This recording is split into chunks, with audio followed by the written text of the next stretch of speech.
O ex-presidente Lula processou o empresário Luciano Hang, dono da rede de lojas Havan, por contratar aviões para exibir faixas com o texto "Lula cachaceiro, devolve meu dinheiro" no litoral de Santa Catarina. A ação pedia que a exibição das faixas fosse proibida. Ao analisar o pedido, o juiz plantonista Fernando Machado Carbone negou o pedido de Lula, lembrando que figuras públicas estão sujeitas a críticas. Ouça trecho da decisão.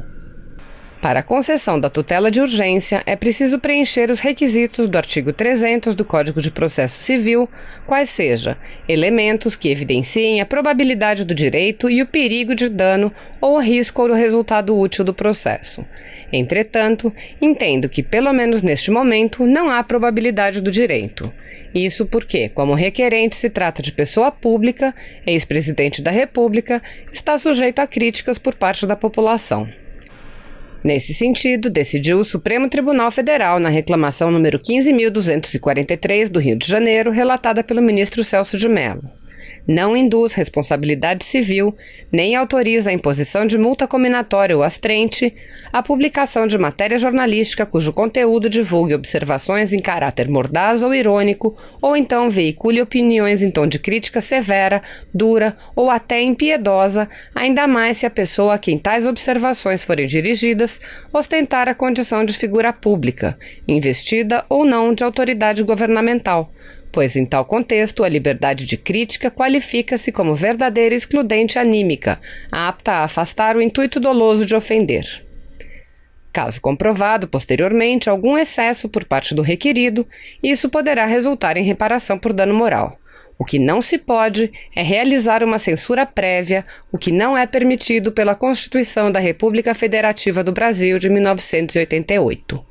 Ante o exposto, indefiro o pedido de tutela de urgência. A gente começa essa edição indo direto ao Palácio da Alvorada, porque o presidente Jair Bolsonaro deve passar o Réveillon aqui em Brasília. Não é isso, Luciana Colares de Holanda? Bom dia para você. É isso mesmo, Renata. Bom dia para você que acompanha a TV Brasil. O presidente Jair Bolsonaro deve chegar a qualquer momento aqui no Palácio da Alvorada, a residência oficial. Ele estava na base naval de Aratu, na Bahia, desde o dia 27 e ficaria por lá até o próximo dia 5, mas resolveu antecipar essa volta para passar o Réveillon aqui em Brasília com a família. E olha, a Força Nacional de Segurança... Está ventando bastante aqui. A Força Nacional de Segurança deve permanecer por mais 45 dias no Mato Grosso do Sul. A portaria foi publicada hoje no Diário Oficial da União. O efetivo vai continuar atuando no policiamento ostensivo, dando apoio às forças de segurança do Estado, com a finalidade de prevenir conflitos agrários e coibir o tráfico de drogas, contrabando, armas e munições na região da fronteira. Renata, voltamos com você. Obrigada, Luciana, pelas suas informações. Bom ano novo para você.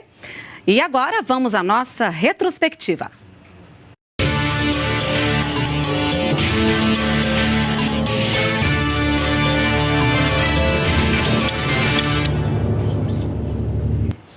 O assunto de hoje mexe com o dia a dia de todo mundo, economia.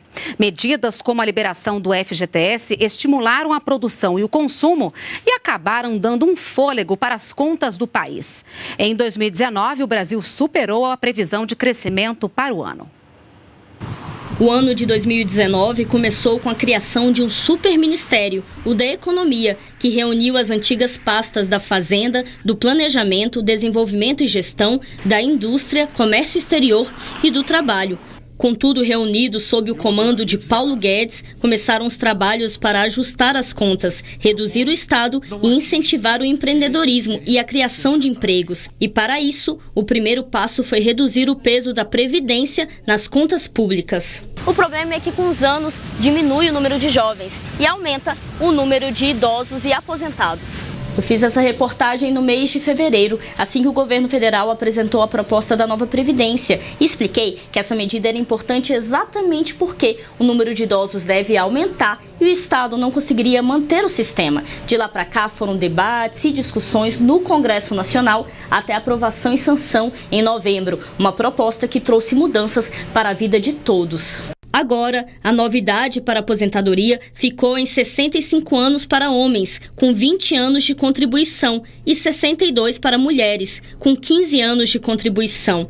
Para os professores, são 25 anos de contribuição e idade mínima de 57 anos para as mulheres e de 60 anos para os homens. A expectativa do governo é de que a nova Previdência gere uma economia de cerca de 800 bilhões de reais aos cofres em 10 anos. Uma vitória aí com 60 votos a favor, então aquilo que era o nosso objetivo número 1 para buscar o equilíbrio fiscal, que era a reforma aí do sistema previdenciário, agora vai nos dar uma previsibilidade aí pelos próximos 10 anos em relação a esses gastos. Outra medida foi o saque imediato de contas do FGTS. Os trabalhadores puderam sacar até R$ 500 de cada uma das contas ativas e inativas. Uma outra opção criada foi o saque aniversário. Com a liberação dessa verba, mais dinheiro no comércio. É positivo no comércio, segmentos de vestuário, de móveis, eletrodomésticos, de hipermercados, tendem a ser os mais beneficiados. Só esses 3 segmentos do varejo devem abocanhar, digamos assim, 85% dos recursos que vão chegar no comércio varejista. Essas medidas também surtiram impacto na previsão de crescimento da economia. Em 2019, segundo o Banco Central, a expectativa de crescimento subiu de 0,9% para 1,2%. A expectativa é que o índice de preços ao consumidor amplo, IPCA, que mede a inflação, encerre 2019 em 4%, dentro da meta. A imagem que os investidores internacionais têm da economia brasileira também melhorou. O risco país registrado neste ano foi mais baixo.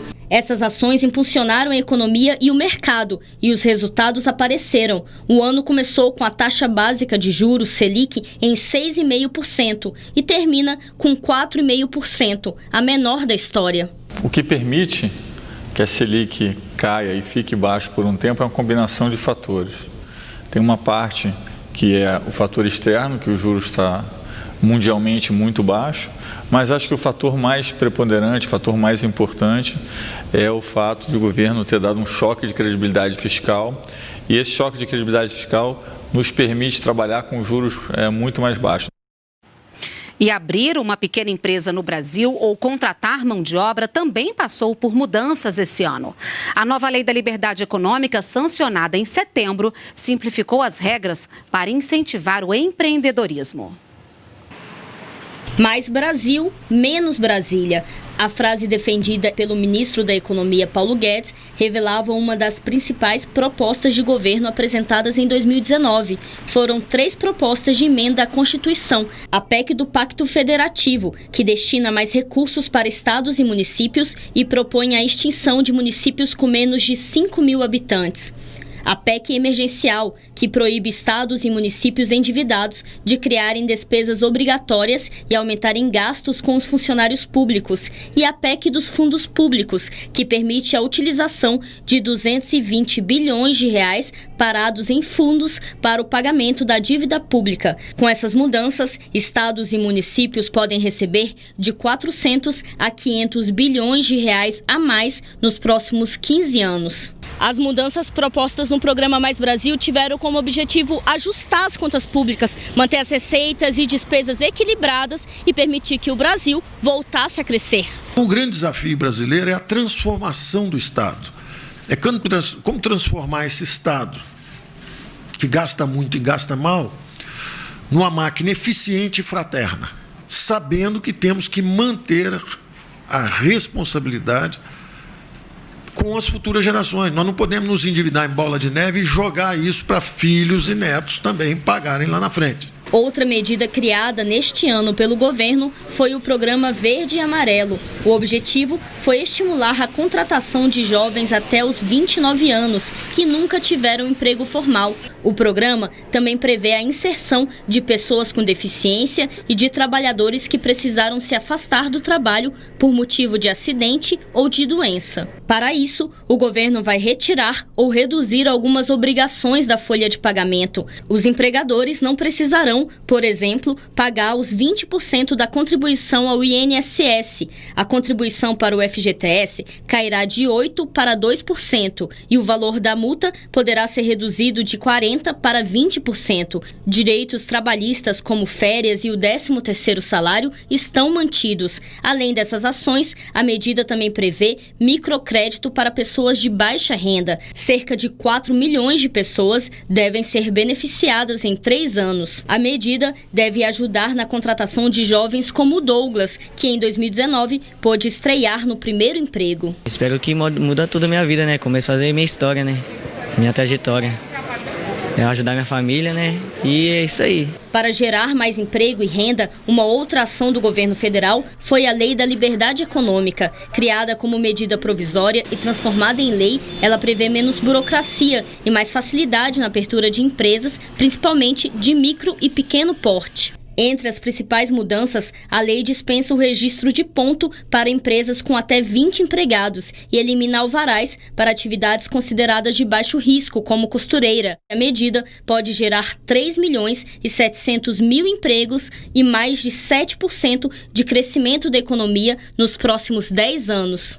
O conjunto de medidas surtiu efeito na vida de quem estava fora do mercado de trabalho. No ano, foram criados quase 950.000 empregos com carteira assinada. Contratações como a de Paula, nova funcionária em uma loja de sapatos em Brasília. Deu certo, entreguei um currículo, aí fui chamada para entrevista e logo no mesmo dia obtive a resposta, né? E estou aqui agora. Você vê então que algumas das políticas que o governo fez já começam a surtir efeito. Você começa a ter ganho de investimento. Investimento, por exemplo, foi bom nos últimos 3 meses. Então, como que impacta na vida das pessoas? É emprego e renda. E por falar em economia, a partir de amanhã, o motorista vai pagar menos pelo DPVAT, o seguro obrigatório de veículos. O DPVAT é um seguro obrigatório para todos os proprietários de veículos no país. Ele cobre casos de morte, invalidez permanente ou despesas com assistência médica por lesões causadas por acidentes de trânsito. A partir de 1º de janeiro, os motoristas vão pagar menos por esse seguro. O preço para carros de passeio e táxi foi reduzido em 68% e será de R$ 5,21 e para motos R$ 12,25, uma queda de 86% em relação a 2019. Toda redução no nosso bolso, no bolso do contribuinte, é uma boa, né? Eu acho que bastante justo, né? Anteriormente o valor era bem alto. O pagamento do DPVAT continua sendo obrigatório junto com o IPVA e é um requisito para o motorista obter o licenciamento anual do veículo. Mas a partir de 2021, o DPVAT passa a ser um produto de seguro como outro qualquer existente no mercado. O motorista vai poder escolher qual seguradora ele vai querer contratar. A redução do preço do DPVAT ocorreu após um estudo da equipe econômica do governo mostrar que a parcela do seguro obrigatório repassada ao SUS em 2019 foi apenas de R$ 965 milhões. O Ministério da Economia chegou à conclusão de que o seguro obrigatório tem pouco impacto para a saúde pública, já que equivale a 0,79% do orçamento total definido para a área este ano. Bom, é véspera de feriado e tem muita gente de mala pronta para viajar. Vamos então até a capital paulista saber como está a movimentação. A repórter Priscila Kersh está no aeroporto de Congonhas e traz as informações para a gente. Bom dia, Priscila. Bom dia, Renata. Bom dia a todos. Mais de 72 mil passageiros devem desembarcar na capital paulista aqui pelo aeroporto de Congonhas no dia de hoje. 29% mais do que no mesmo dia do ano passado.